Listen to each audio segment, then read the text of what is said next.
आप कुछ पल के लिए जयराम कुमार महतो से महतो हटा दीजिए और मेरे वीडियोज को सुनिए। बस सोच लीजिए कि हम महतो नहीं हैं। आपको हमसे प्रेम होगा कि नहीं होगा? हम जो बातों को पटल पे रख रहे हैं, हम जिस अंदाज में डीसी रहे चाहे एसपी रहे तार्किक सवालों का उत्तर कर रहे हैं, जिस प्रकार हम टाटा रहे चाहे बीसीसीएल रहे उससे सवाल खड़ा कर रहे हैं, आपको हमसे ऑटोमेटिक प्रेम होगा। लेकिन जयराम महतो सीएम कैंडिडेट है, क्या मैंने किसी मन से घोषणा किया है? मैंने अपनी जुबान से कहा है?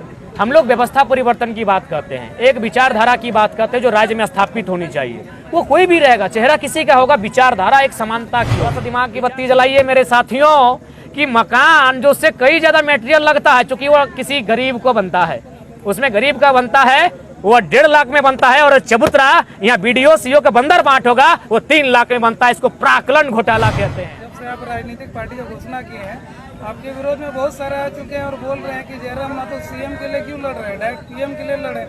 उनको आप क्या जवाब देना चाहेंगे? देखिए, सबसे पहली बात है, हम लोग किसने कहा कि जयराम महतो सीएम कैंडिडेट है? क्या मैंने किसी मन से घोषणा किया है? मैंने अपनी जुबान से कहा है?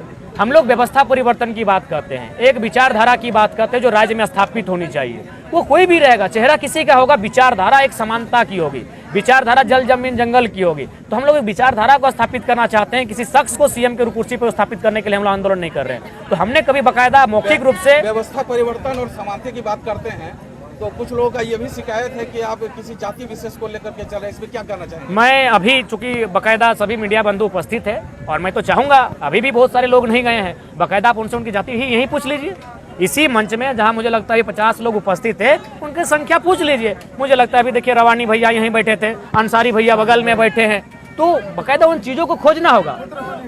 देखिए रवानी इधर बैठे हैं, साहु जी बगल में बैठे हैं, हमारे अमित गिरी वे भी बगल में बैठे हैं। तो एक्चुअली जब देखते हैं कि जो पॉलिटिकल लीडर अपना देखते हैं कि साला एक नया लड़का आ गया है सामने, ये अपने विचारों से लोगों में मैंने इस प्रकार का माहौल क्रिएट किया है जिससे उनको डर लग रहा है, तो उनको तोड़ने के लिए तो जाहिर सी बात है। अच्छा एक बात बताइए, चलिए आप कुछ पल के लिए जयराम कुमार महतो से महतो हटा दीजिए और मेरे वीडियोज को सुनिए। बस सोच लीजिए कि हम महतो नहीं हैं। आपको हमसे प्रेम होगा कि नहीं होगा? हम जो बातों को पटल पे रख रहे हैं, हम जिस अंदाज में डीसी रहे चाहे एसपी रहे तार्किक सवालों का उत्तर कर रहे हैं, जिस प्रकार हम टाटा रहे चाहे बीसीसीएल रहे उससे सवाल खड़ा कर रहे हैं, आपको हमसे ऑटोमेटिक प्रेम होगा। लेकिन जब से देखता है जयराम ठीक है, कुमार भी ठीक है, महतो देखता है जातिवाद पे आ जाते। क्यों भाई? हाँ, उसके बाद मैं यही कहना चाहूँगा, सभी वर्ग के लोग हैं। अब ये सवाल आता है कि कुर्मी समुदाय के लोग ज़्यादा क्यों? क्योंकि झारखंड में अगर पॉपुलेशन की बात करें तो प्रत्येक चौथा व्यक्ति हमारे समाज का है, तो जाहिर सी बात लोग देखेंगे। और दूसरी बात, वो शोषित वर्ग से आता है, वो वंचित वर्ग से आता है, संवैधानिक हक अधिकार उसका सदियों से चला गया है, आज बाकायदा कागज कलम से उनका नरसंहार किया गया है। तो जो लोग शोषित वंचित वो सड़कों पे दिखेंगे, और बाकायदा धनबाद बोकारो में भी उनकी पॉपुलेशन है। उसके बाद अगर आप नजर दौड़ाएं तो सभी लोग मिलेंगे। यहीं बगल में देखिए रवानी दा है, अंसारी दा है, गिरी दा है, शाह जी हैं, सभी लोग हैं बाकायदा। बस नजर को खोलिए। ये दाग इसलिए दिया जा रहा है ताकि आंदोलन को डैमेज किया जा सके, इस लड़के को कंट्रोल किया जा सके। ये मानना होगा आंदोलन बहुत हुआ है, लेकिन आज जो जन जागरूकता गांव गांव में गई है, एक 6ठी क्लास का बच्चा, देखिए बगल में बच्चा लोग सुन रहा है, छोटा छोटा बच्चा लोग, ये इससे पहले नहीं हुआ था। आप इतिहास के पन्ने को टटोलिए, तो इसी चीज का उनको डर है। इससे पहले वे कंपनियों से फंडिंग लेते थे, माफियाओं से रात के अंधेरे में बैठ के फंडिंग लेते थे, चोरों से फंडिंग लेते थे। हमने मजदूरों से फंडिंग लिया है, और ये शायद इतिहास का पहला सम्मेलन होगा जहां मजदूरों से हमने फंडिंग लिया है। और अधिकतम फंडिंग 1200 है, भी आपको बोलना चाहेंगे, अधिकतम फंडिंग 1200 है, वही हमारा लाखों में गया है। और हम लोग तो बाकायदा कुछ लोगों को राशि भी फिर वापस कर दी है कि हमारी जो खर्चा हुई उसको भी हम लोग कुछ दिनों में सार्वजनिक कर देंगे। दादा, आज आप बाघमारा की धरती पे आए हैं, इससे पहले भी आप बाघमारा में आए थे तो यहाँ की इलीगल माइनिंग के बारे में खुल के विरोध करते थे। लेकिन अब ऐसा क्या हुआ कि यहाँ धर्मा बांध के लगभग 1 किलोमीटर के रेडियस में इलीगल माइनिंग चलता है, लेकिन जयराम महतो इलीगल माइनिंग पे आवाज नहीं उठाते। देखिए हम ठीक है, मुझे लगता है नहीं, मुझे लगता है अब पब्लिक से बेहतर इलीगल के बारे में बात करना है तो आपको मीडिया प्लेटफॉर्म, क्योंकि जो हम जो भाषण देखिए, भाषण और प्रेस कॉन्फ्रेंस ये दोनों अलग विषय है। जब हम भाषण देते हैं तो हमारे गांव के लोग सुनते हैं, लेकिन जब हम मीडिया के सामने रखते हैं तो उसे राज्य सुनते हैं, और आईएएस आईपीएस के साथ मुख्यमंत्री भी सुनते हैं। तो आज आपके माध्यम से बिल्कुल इलीगल माइनिंग है, 600 करोड़ का प्रत्येक महीना कोयला का चोरी होता है। इसके लिए इस राज्य के, इस जिले के ऊंचे पदाधिकारी प्रशासनिक लोग जिम्मेवार हैं। खुले मंच पर कहते हैं, चोरी का हिस्सा उनके टेबलों तक जाता है। मुख्यमंत्री के बहुत सारे रिलेटिव्स रात के अंधेरों में काला मैंने शीशा चढ़ाकर बाघमारा आते हैं अपनी कमीशन लेने के लिए, खुले मंचों पर कहते हैं।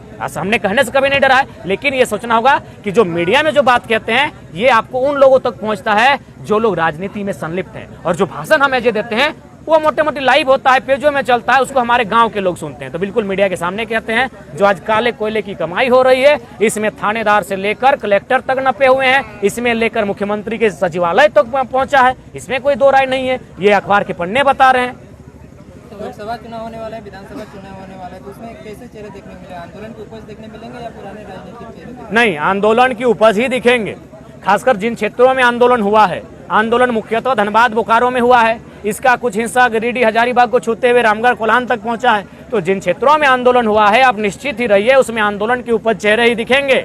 हाँ, जिन क्षेत्रों में आंदोलन नहीं हुआ है, जो लोगों ने हमारा नैतिक समर्थन किया है, उनमें हम ऐसे चेहरे लेंगे जो राजनीतिक दलों में किसी ऊंचे पहदे पर या फिर विधायक सांसद नहीं रहे, उनको हम लोग लेने का प्रयास करेंगे। लेकिन हमारा सबसे जो मेन फोकस होगा कि वो शिक्षित होना चाहिए और हम लोग की जो कम से कम ग्रेजुएट की योग्यता होनी चाहिए, और दूसरी जो खास बात होगी कि वो कम से कम यूथ होना चाहिए और प्लस नॉन पॉलिटिकल होना चाहिए। उसके बाद 2-4% अपवाद हो सकते हैं। दादा, आप जो पार्टी बना ही ली है, तो एक अंतिम सवाल मेरा ये रहेगा कि अब आप आंदोलन कीजिएगा या 1 साल में आप अपना पार्टी का विस्तार कीजिएगा? नहीं, देखिए, आंदोलन भी होगा, पार्टी का विस्तार भी होगा। पार्टी जैसे हम लोग का घोषणा हुआ कि हम लोग अब दल बना के चुनाव लड़ेंगे, उसके कुछ एक ही दिन बाद रात को हम लोग डीबीसी में धरना में जाके बैठे, सड़कों पर बैठे, अब रात 2 बजे रोड पर बिताए, तो ऐसा बात नहीं है। आंदोलन सब चलेगा, मिला जुला चलेगा।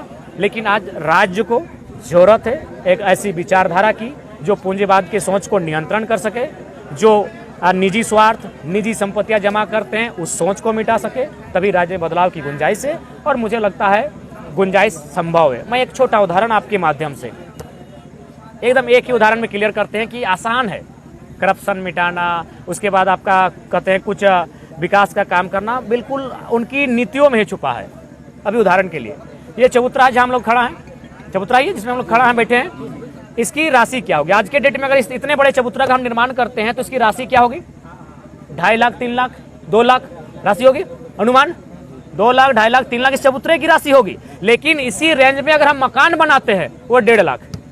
थोड़ा सा दिमाग की बत्ती जलाइए मेरे साथियों कि मकान जो उससे कई ज्यादा मेटेरियल लगता है, चूंकि वो किसी गरीब को बनता है, उसमें गरीब का बनता है, वो 1.5 लाख में बनता है। और चबूतरा यहाँ बीडीओ सीओ का बंदर बाट होगा, वो 3 लाख में बनता है। इसको प्राक्कलन घोटाला कहते हैं। तो इन छोटी छोटी चीजों को, चूंकि मूर्ख लोग बनते हैं नेता मंत्री, खुद अंगूठा छाप लोग हैं, इन छोटी छोटी मुद्दों को अगर हम लोग देख लें, वाच कर ले, तो इस देश में सुधार होगा, इस राज्य में सुधार होगा।